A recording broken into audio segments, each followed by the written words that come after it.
Okay mga guys, so nandito naman tayo sa ating YouTube channel, no, para magbigay ng komentaryo sa mga mainit na balita sa ngayon, lalong-lalo na sa West Philippine Sea, mga kababayan.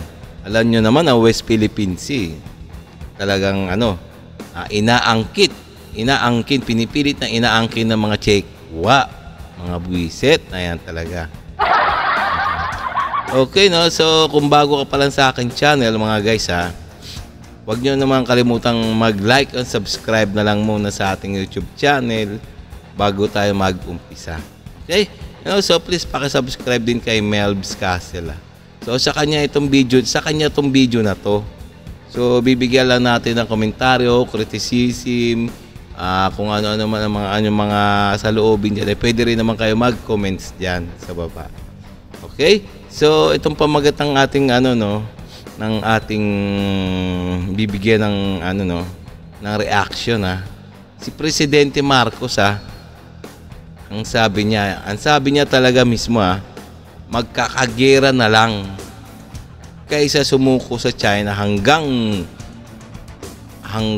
handang lumaban handang lumaban kaysa maging tuta ng kalaban. Matindi yung binitawang salita ni President Bongbong Marcos, no? Ayan ang presidente talaga. Hindi katulad ng iba diyan, talaga mga tuta na mga Chino, Alam niyo na kung sino 'yon, no? Okay, no? So so umpisa na natin kung sino talaga si President Bongbong Marcos. Armas na gagamitin sa giyera ng Pilipinas ibinida sa selebrasyon ng Independence Day. Pinarada ang iba't ibang uring kagamitan ng Armed Forces of the Philippines. Yan ang gagamitin ng Pilipinas para ipaglaban ng kalayaan ng ating bansa laban sa dayuhang gusto tayong maging tau-tauhan. Kung magiging tuta tayo ng ibang bansa, sayang daw ang sakripisyo, mga buhay na nasawi ng ating mga kababayan kung isusuko lang to sa ating mga kalaban. Dito binigyan diin ng Pangulo na mahalin natin at proteksyonan ang ating bansa araw-araw gaya ng ginawa ng mga tipunero noong panahon ng digmaan. At sa mga kapwa ko... Teka mga kababayan, alam nyo na sa ngayon simula nung naging presidente si President Bongbong Marcos sa ngayon alam nyo na dumami ang ating mga military assets.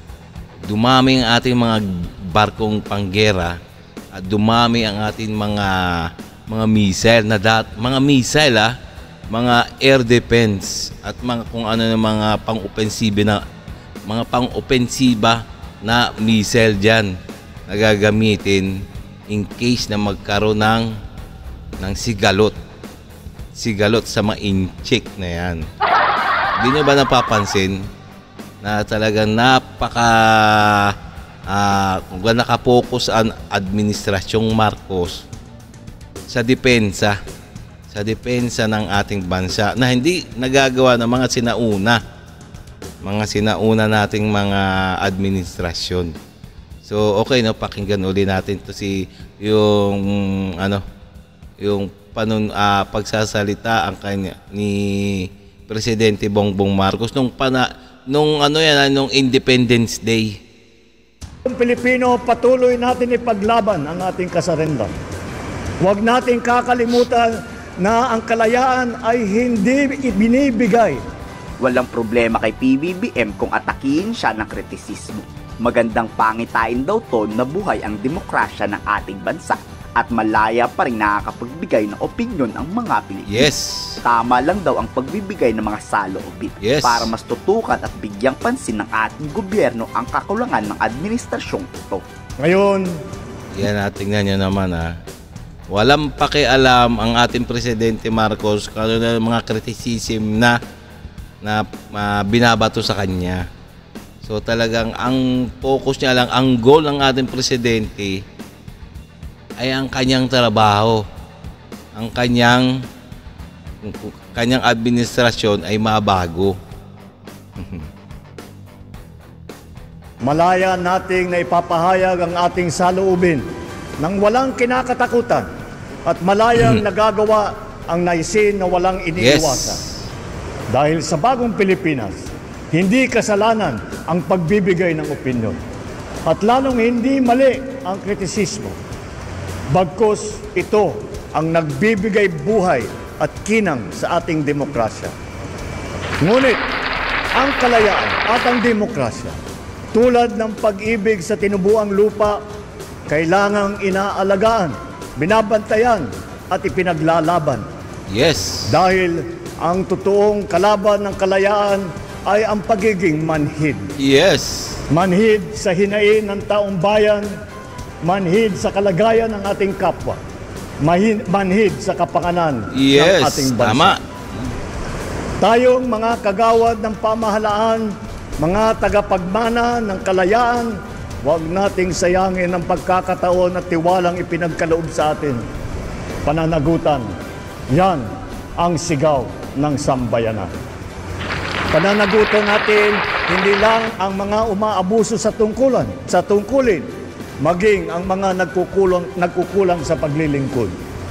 Dahil mas madadama ng Pilipino ang kalayaan kung may pagkain sa hapag, may maayos na transportasyon, may gamot para sa mga may sakit, at may dignidad ang bawat manggagawa. If we look at what is happening around the world today, freedom is fleeting.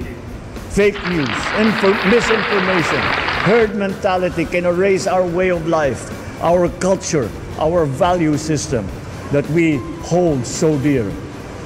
Ang mga kasinungalingan walang hangganan, mga balitang walang katotohanan at maling impormasyon, ito ang mga salot sa ating kalayaan. Nakakalungkot din na may ilan din sa ating mga kababayan ay pinipilit ang maling paniniwala para sa interes ng iba at hindi para sa kapakanan ng ating mga kababayan Pilipino. Maging mapanuri tayo lagi.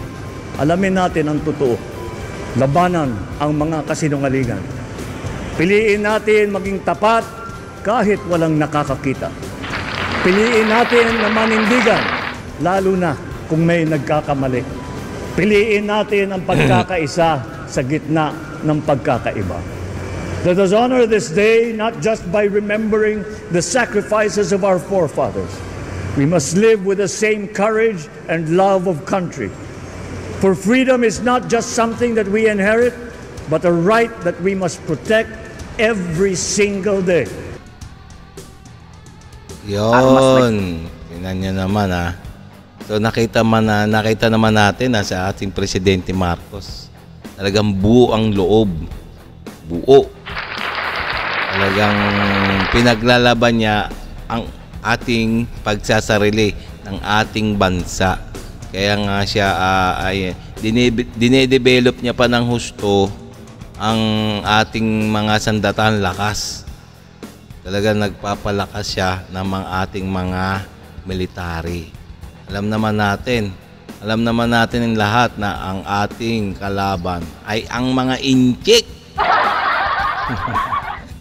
Talagang sinasakop ang ating West Philippine Sea.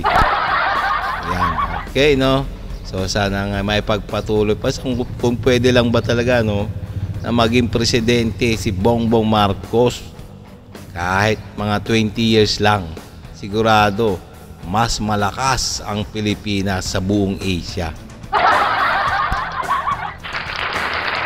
Ayan ang paniniwala ko, no. So okay, no. So hanggang dito na lang tayo mga kababayan. Okay? So kung nagustuhan nyo yung mga ganito, mga reaction video na makasama ako, okay, no? So, don't forget, bago tayo magtapos, don't forget to like and subscribe na lang muna sa ating YouTube channel. Sa ganun, ma-update pa kayo sa mga i-upload ko pang video sa mga araw na to. Okay?